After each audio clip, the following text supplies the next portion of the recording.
Welcome back to the news at 10. In Bayelsa State, youths of the region have been asked to discard every form of criminality and selfishness that's alien to the values of the land.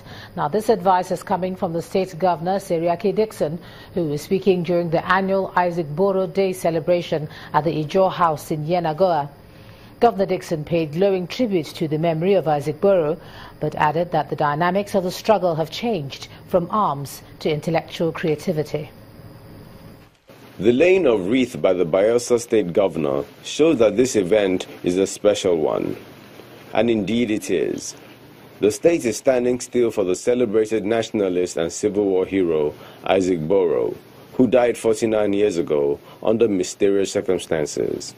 Sons and daughters of Kayama, the hometown of Isaac Boro, are here in Yenagoa with other Bayelsans to pay tribute to one of the pioneers of minority rights activism in Nigeria. He led the way for self-actualization. If it's yet to be fully achieved, I know that it will be achieved in due time. It brought about a consciousness at a time that no other group had the courage to carry out a struggle of the magnitude that it did during the First Republic. His principles are still being echoed by enthusiasts. All he was concerned about was the South-South, the Ijaw nation. He wanted us to be recognized. He wanted us to be given what is due to us. At the end of the day, all of it has culminated in the Nigerian nation knowing that the Ijaw man exists and that we must be reckoned with and we must be put and given our right of place in this country. For the state governor, Seriake Dixon, people are strengthened by people. But it's a function of knowing what is important at the right time. Education, human capacity development, skills development, that is an essential element of the struggle, and that should be the focus of the struggle. And that's why we are investing so much in education, building the leaders of the tomorrow who will understand the challenges and also understand and have the right values of sacrifice, of service, like Boro and his colleagues did.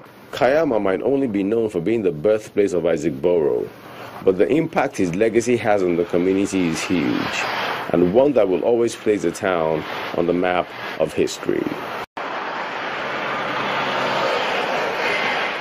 To politics now. For supporters of the People's Democratic Party, this may be coming as some heartwarming news as the River State Governor Nyesom Wike has offered an assurance that the crisis rocking the PDP will soon be over. Governor Wike was speaking during the flag-off of the construction of over 20 internal roads in Elele, Inemoha local government area as part of activities to mark the second anniversary of his administration. The governor said the era of politicians not fulfilling their promises is over.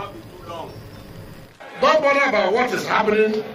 You know that by the grace of God, PDP will work stronger.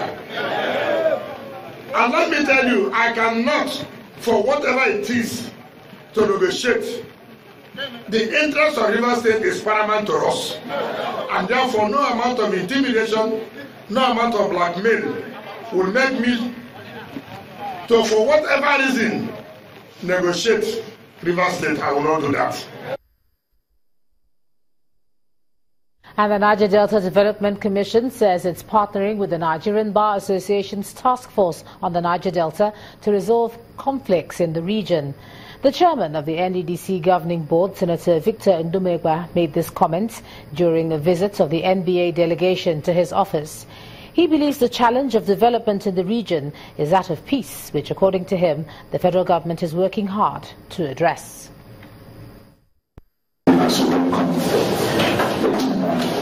These are members of the Nigerian Bar Association Niger Delta Task Force. Their responsibility is simple: to address the crisis in the Niger Delta region. The NDDC chairman, Senator Ndumegwa, while playing host to the NBA, says that it will be difficult to develop the Niger Delta without an integrated plan. No developed country develops without a plan. So for the current board, the challenge is either to validate or upgrade or come up with a new master plan. The chairman of the NBA Niger Delta Task Force says the purpose of the visit is to bring all stakeholders in collaboration with the various tiers of government to bring to an end the crisis that has plagued the region. The role of the task force is primarily to assist your commission, government and other agencies of government on the Niger Delta to resolve the crisis. Beyond this primary role, the NBA through the task force were also to act as a bridge between your commission as representative of government and those at the grassroots level that are affected by the crisis. Part of the responsibility of the group is to hold town hall meetings with communities in the Niger Delta to advocate peaceful resolution of the crisis and also to impress on the indigents of the region that carrying arms, blowing up pipelines, kidnapping and other vices are not the best way to resolve a crisis. Let's take a look at some business news now. Here's Melinda Akinlami. You first. First Bank.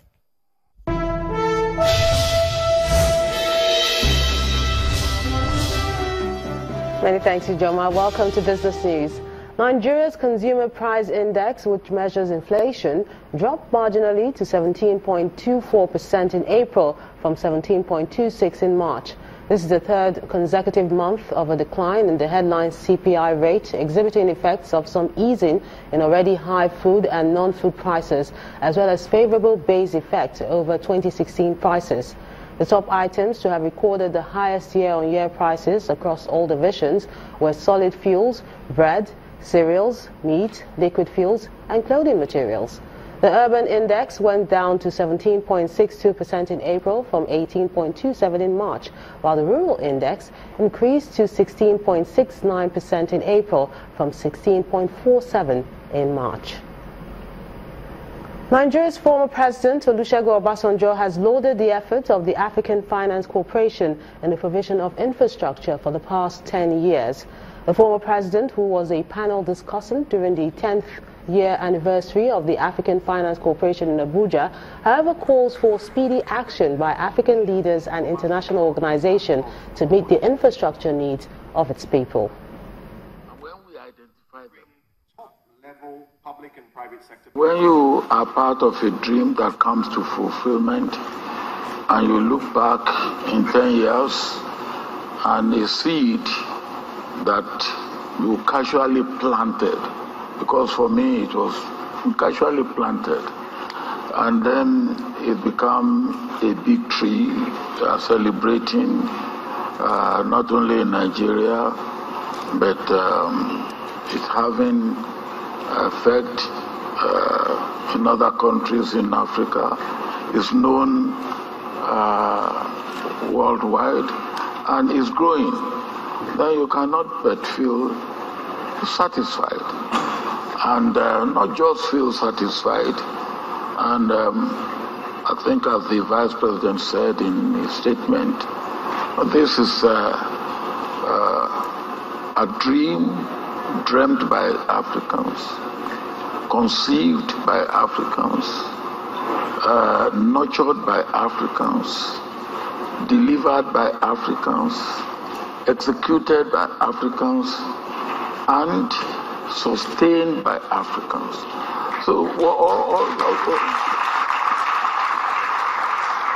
So for me, it means we can do it. The Association of Custom Licensed Agents crippled cargo activities today at the Murtala Mohammed International Airport, Lagos. The agents say they are protesting against the numerous charges by the Nigerian Customs Service after a 42-day deadline.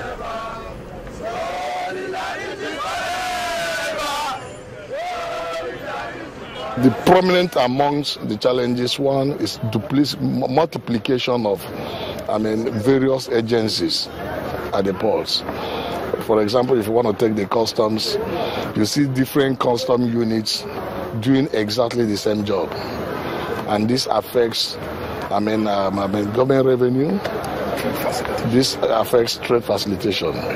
You see other government agencies that are not even supposed to be in the ports that are in the ports, doing exactly what's supposed to be done by only one government agent.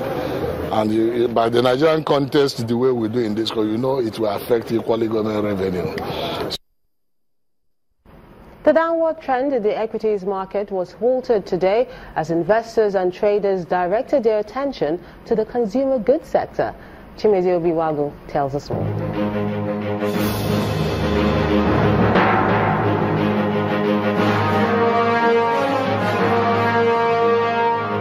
Hello and welcome to the Stock Market Report. Tuesday's trading activities at the Nigerian stock market signaled that investors' confidence in the market remained strong after all, despite the drawback recorded on Monday's trading. There were major activities on all the sectoral indices, and that helped push the all-share index to the north by 0.35% to close at 27,609.67. The total market valuation is still in the 9 trillion naira mark. Total volume traded for the day came to 569.9 million shares, valued at 6.68 billion naira in 4,632 deals. Market breadth was positive, with 23 stocks posting gains while 16 posted declines.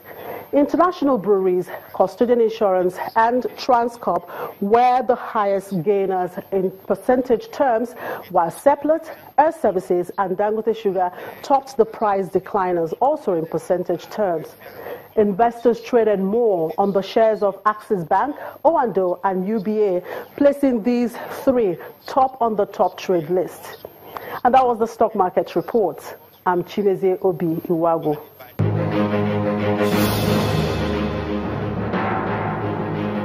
Global equities traded mixed on Tuesday while investors continue to shrug off news coming out of Washington. Here's how the numbers crunched today.